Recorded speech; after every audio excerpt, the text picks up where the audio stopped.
You do not hunt a submarine commander who has already sunk your ships and expect him to keep coming back.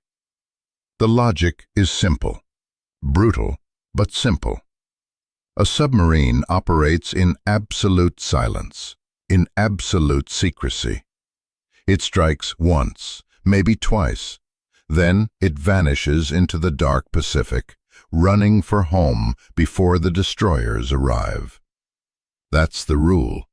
That's survival. By 1944, the Imperial Japanese Navy understood this truth better than anyone. They'd been hunted by American submarines for 3 years. They knew the pattern. A sub would sink 1, maybe 2 freighters, then disappear for weeks, months even. The Americans were cautious. They valued their boats. They valued their crews. And the Japanese had adapted. Faster escorts, better sonar, aggressive depth-charge tactics. The predators had learned to bite back. So when intelligence reports started filtering into combined fleet headquarters in late 1943, reports of a single American submarine appearing again and again in the same waters, sinking ship after ship after ship. The analysts assumed it was multiple boats. It had to be. One commander? Impossible. Suicidal. But in October 1943, one man aboard the USS Wahoo looked through a periscope at a Japanese convoy and decided the old rules no longer applied. His name was Richard Hetherington O'Kane, and over the next 13 months, he would teach the Imperial Japanese Navy a lesson they would never forget, even as they dragged his body from the ocean and locked him in a cell. Richard O'Kane is 32 years old when he takes command of USS Tang in October 1943. He's thin, almost gaunt. His eyes have that 1,000-yard focus you see in men who've spent too many hours staring through periscopes into enemy waters. He doesn't smile much in photographs, but his crew would follow him into hell. And they're about to. O'Kane isn't new to this war. For 2 years he served as executive officer aboard USS Wahoo under the legendary Mush Morton. Together they rewrote the American submarine playbook. While other boats ran cautious, conservative patrols, Wahoo charged into harbors, fired from point-blank range, stayed on station even when the destroyers came screaming. Morton taught O'Kane one fundamental truth: aggression wins, hesitation kills. In January 1943, Wahoo penetrated Wewak Harbor in New Guinea, a fortified Japanese anchorage, and sank 4 ships in 20 minutes before casually surfacing and blasting apart sampans with the deck gun. It was insane. It was brilliant. Morton didn't come home from his next patrol.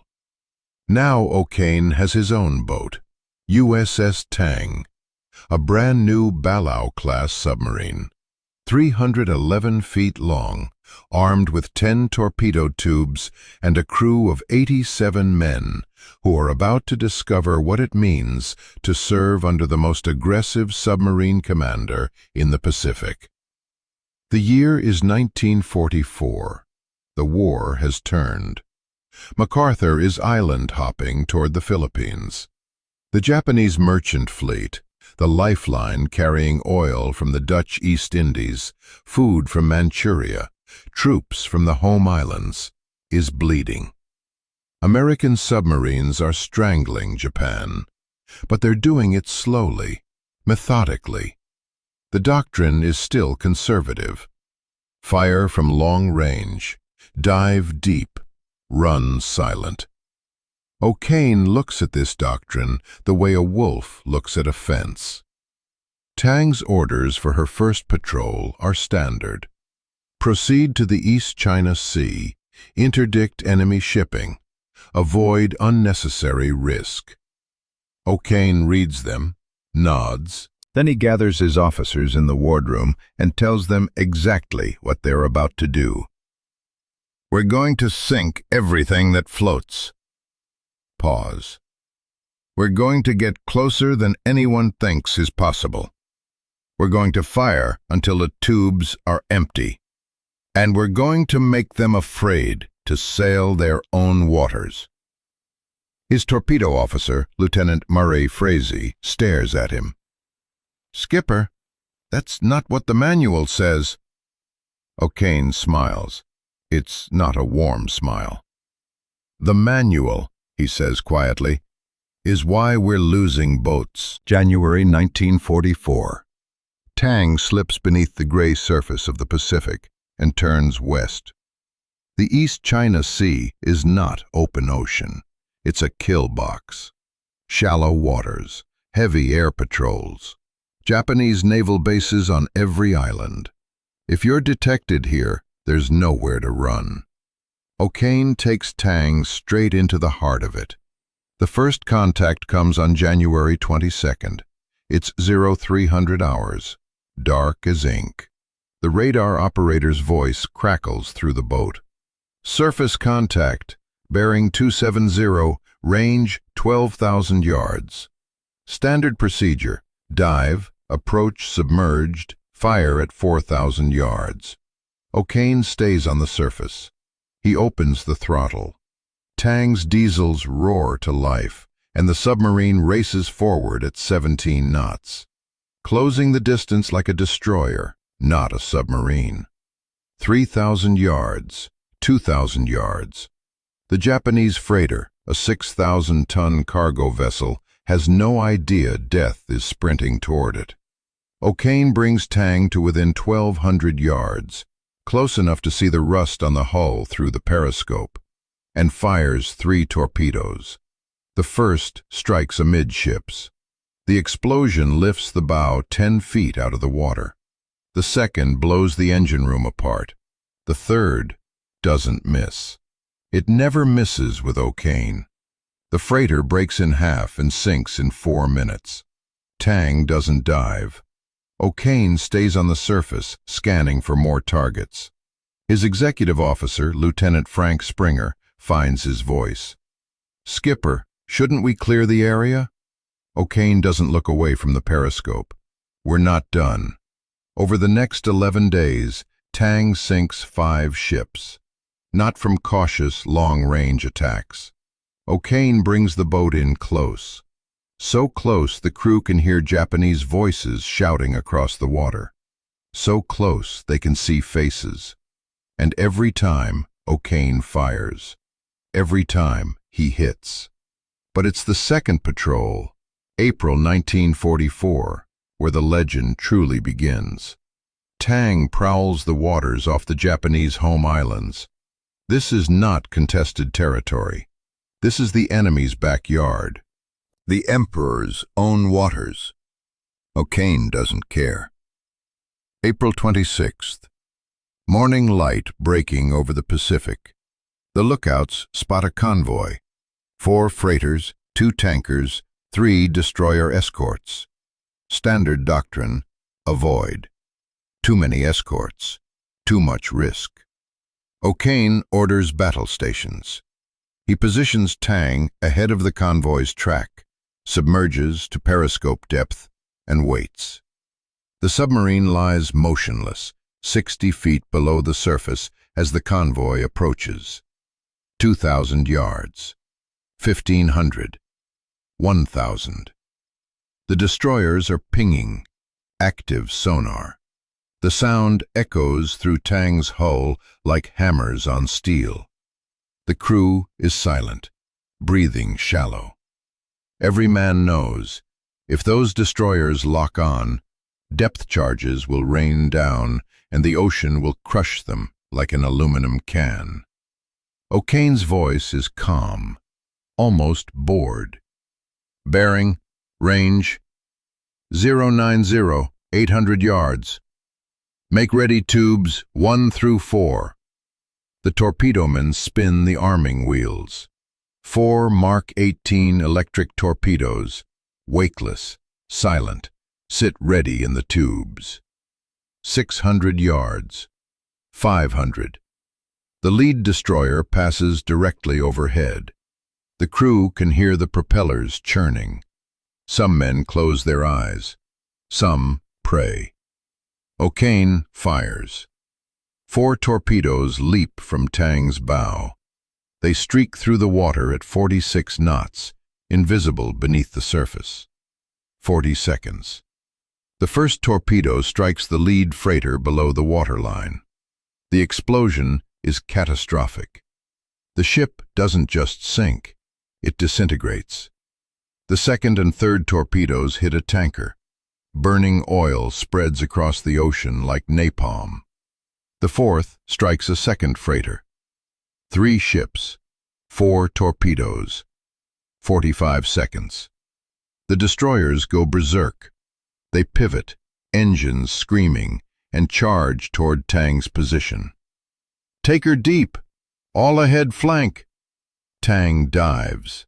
The depth gauge spins. 100 feet. 200. 300. The first depth charge detonates 200 yards astern. The explosion slams through the water like a shockwave from hell. The Japanese don't realize what they've caught at first. They pull 9 survivors from the water. Emaciated, exhausted, covered in oil. Just another sunken American submarine crew. But when they process the prisoners at Formosa, when they check the records, someone recognizes the name. USS Tang, the destroyer killer. The submarine that sank 24 confirmed ships in 5 patrols. The boat that penetrated defended waters again and again. The captain the Imperial Japanese Navy had been tracking for a year. They have him. O'Kane and the 8 survivors are transferred to Ofuna, a secret interrogation camp near Yokohama. It's not a standard POW camp. It's a black site. The Red Cross doesn't know it exists. The interrogators want to know everything. How did Tang operate? How did O'Kane predict convoy routes? What technology did American submarines have? O'Kane tells them nothing. They beat him, starve him, lock him in isolation for weeks. He gives them his name, rank, and serial number. Nothing else. What the Japanese don't know, what they can't know, is that Tang's loss changes nothing. Because O'Kane didn't invent aggressive submarine warfare. He proved it worked. After Tang's first patrol, Admiral Lockwood circulated O'Kane's patrol report to every submarine commander in the Pacific. The message was clear.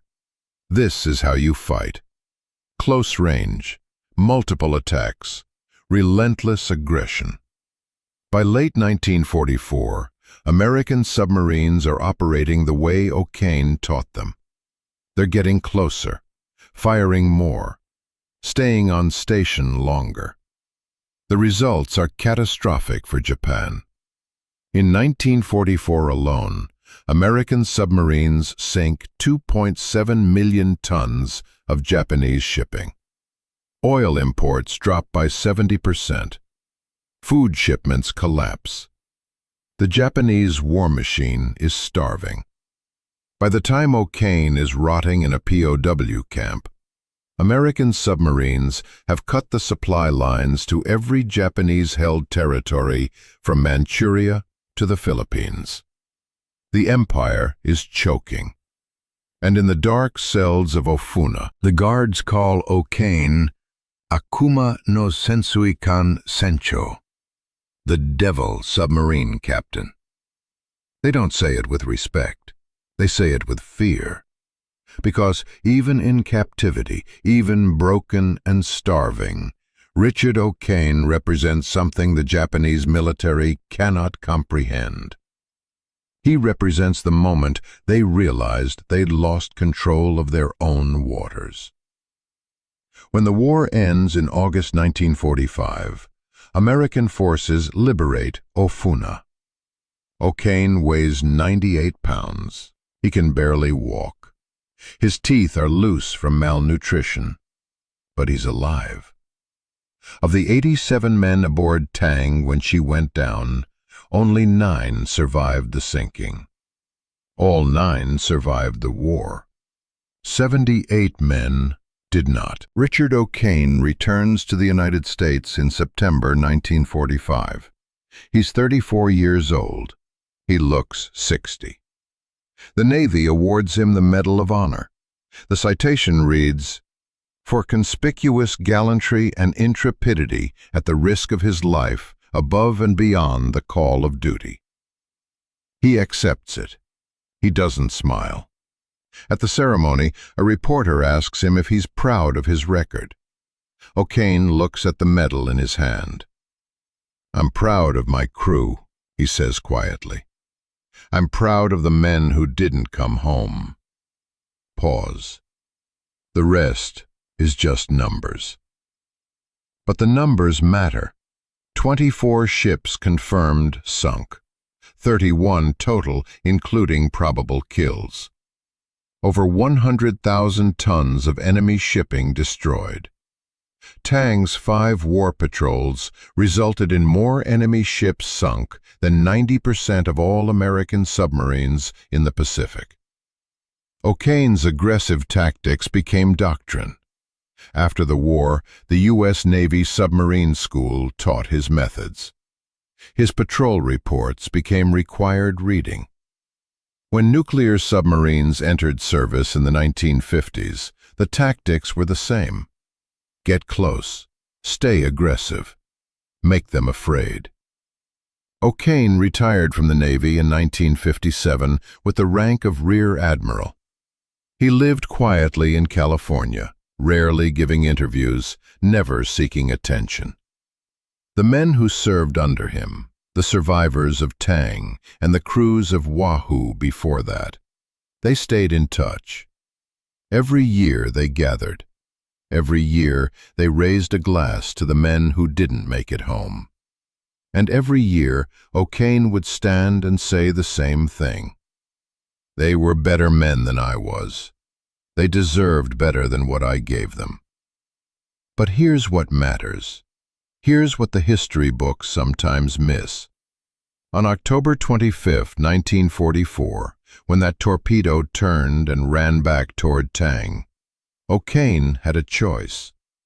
He could have ordered an emergency dive, could have sealed the hatches and tried to save the boat, even if it meant leaving men on deck to drown.